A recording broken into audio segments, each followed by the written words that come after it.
What's good, music producers? It's Curtis King of musicproducerpower.com. And what I want to do today is show you a cool little trick if you want to turn your 808s into kicks. I'm going to show you two different ways to do it. I'm sure that you know many, many more, but I want to share this with you. I learned it from the homie Decap in his master class. I just transferred it over to FL, and I want to show you this little trick. It's pretty dope. Let's dang mad at it.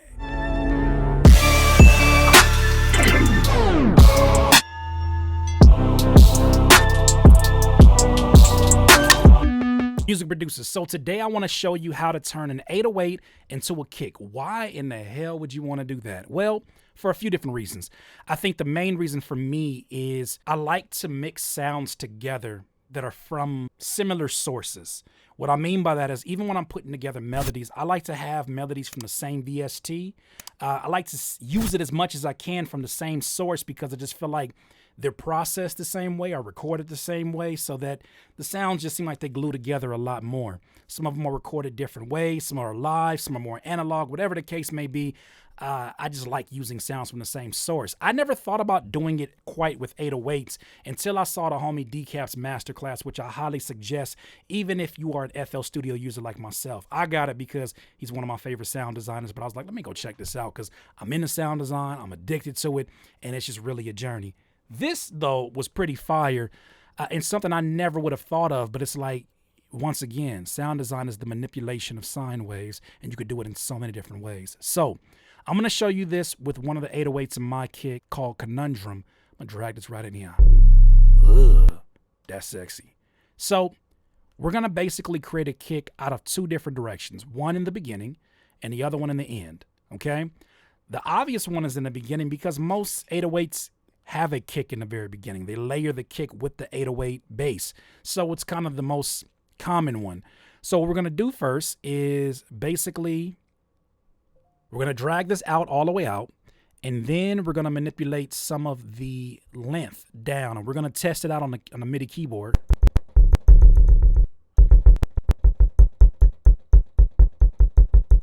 I like that. Okay.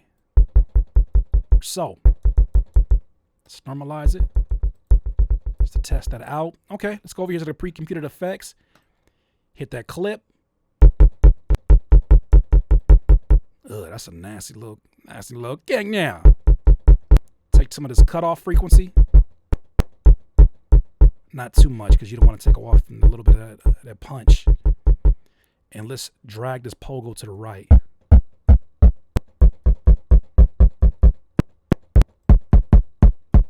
Like that. Beefy. Okay, so from there, I can do a little bit of EQ boosting to the right. And there you have it. You got your first kick literally from the beginning. Now, that's the obvious one. The one that kind of blew my mind was another technique in which, this is the one I learned from the master class. He took the end, and it didn't really make logical sense, but really what makes logical sense when making music? We're not supposed to be making logic. That's for the prefrontal cortex. So what he did was, instead of taking this first initial velocity, heavy velocity in the beginning, he took it the tail end and then started to manipulate that. And I was like, let me try that out. So what that's going to look like is this. We're going to take this sample start. Doesn't sound like much promise. But we're going to go ahead and take this, the out, and then we're definitely going to have to do some work on this. Try the normalize. There's still some stuff in here that I don't like, so what I'm going to do is I'm going to actually boost this. So there's a part of it I like and there's a part of it I don't like. So what I want to do is basically lay one of those down, exit, drag the pattern here, and I don't need all of this. So let me go ahead and just highlight that and drag that over. Okay, so what we're going to do is Control-Alt-C to consolidate it. And now we have a new audio to manipulate. So it's like we're starting from scratch all over again. So with that said, now I have this that I can start to Okay, we can boost it once again. Oh, too much dip on your chip. Come on now. Here we go. Still got a little bit too much. All right, cool. So we're going to do some more. And sometimes you got to be careful because this is where you'll start to find a little bit of clipping if you started at the wrong place. Not bad, not bad. Okay, let's get in there. Let's get some of this cut off. Ah, it's finna be one of them kind of kicks, yeah? I like that. Okay, cool. So then what we're going to do is I'm actually going to lay down a pattern. This helps me really start to get the kick the way that I want it to sound. So let me go ahead and turn the metronome on. So we go. Oh, not that. Ah.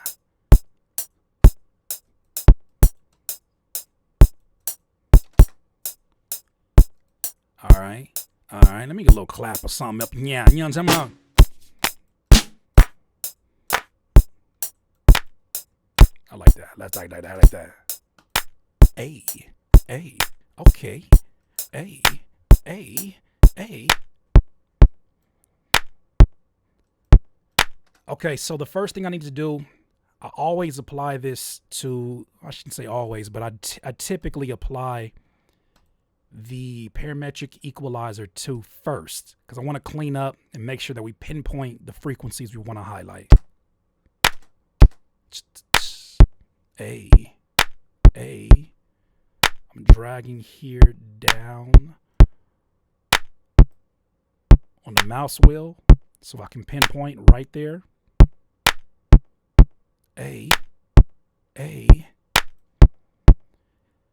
Learn this from the homie Larry O. We're going to actually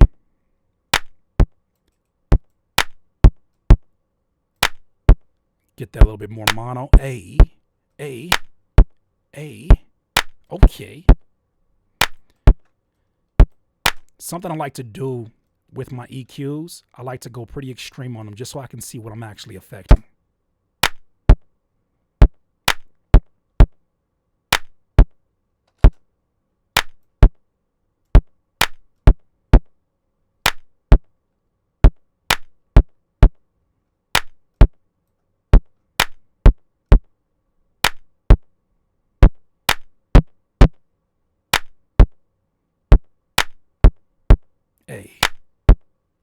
A. All right, I like that. It's pretty decent. Let's go ahead and now add one of my favorite plugins when I'm starting to sound design. Smack Attack. Hit this clip. Take some attack up. Take the sustain down. Take the output up. A.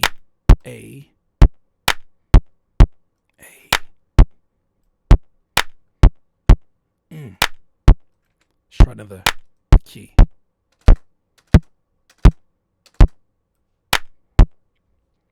And because we're working with such a naked sound, I might even try to layer it.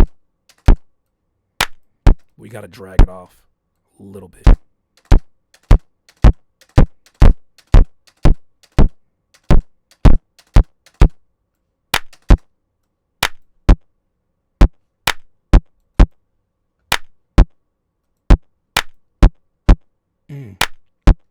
So now that I have that, what I'm going to do now is take this pattern, take only one of these, and I'm going to basically consolidate it down again, and we're going to just add more layers on top of that. So now we got this kick that sounds decent. That's a smacking little kick now. Let's give it to another chain. All right. And now what I'll probably do, let me run some R bass over this because I want to get some of the bass out of the kick. Not too much. Let's go ahead and put R bass on it. I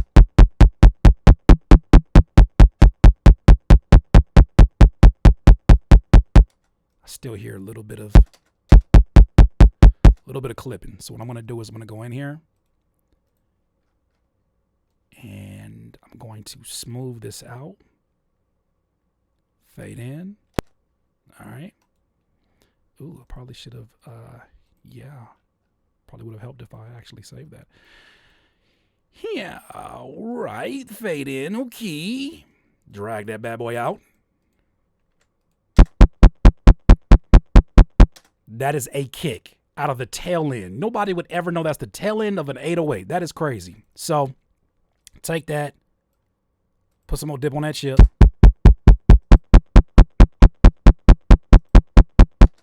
And there we go. Let's see what that sounds like with that pattern we put together earlier. So we're going to take this pattern, exit that, and we're going to do this. Beef it up. Boom, boom.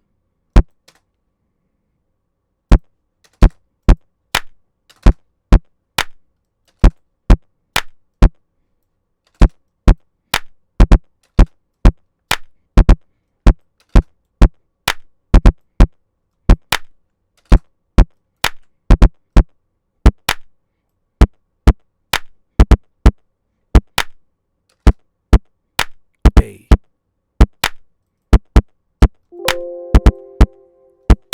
Okay, so we got that. Let's go ahead and actually put the other kick that we made earlier on top of it and see if it adds a nice little layer. This is all off the same kick, which is same 808, which is pretty dope.